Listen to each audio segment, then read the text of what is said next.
Welcome to baby beats. ఇద్దరు గర్భవతులు మాట్లాడుకుంటున్నారు. నాకు చాలా వికారంగా ఉంటుంది, నాకు వామిటింగ్స్ గా ఉంటుంది, ఏ స్మెల్ కూడా పడట్లేదు, నాది హెల్దీ ప్రెగ్నెన్సీ అని అందరూ అంటున్నారు, మరి నీకు ఆ సిమ్టమ్స్ లేవే అంటూ ప్రశ్నించింది. కానీ తెలివైన ఇంకొక గర్భవతి చెప్పింది, నేను ఈ విషయమే డాక్టర్ని అడిగాను.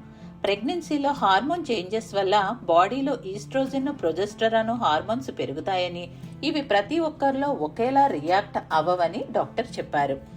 హార్మోన్ బాడీ సెన్సిటివ్ గా ఉంటే వాంతులు, వికారము వస్తాయని, బాడీ చాలా స్ట్రాంగ్ గా ఉన్నది అంటే ఈ సిమ్టమ్స్ ఏవి పెద్దగా పట్టించుకోవక్కర్లేదని నవ్వుతూ చెప్పింది.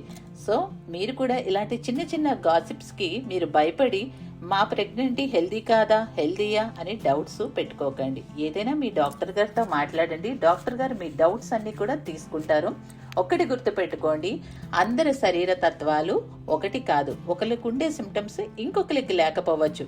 ఎప్పుడైనా ఫీవర్ ఉన్నా, పెయిన్ ఉన్నా, బ్లీడింగ్ ఉన్నా, వీక్నెస్ ఉన్నా ఇలాంటి వాటికి భయపడండి తప్ప ఈ సిమ్టమ్స్ కోసం అయితే అస్సలు భయపడకండి. ఈ వీడియోని వీలైనంత మందికి షేర్ చేయండి. Thank you so much.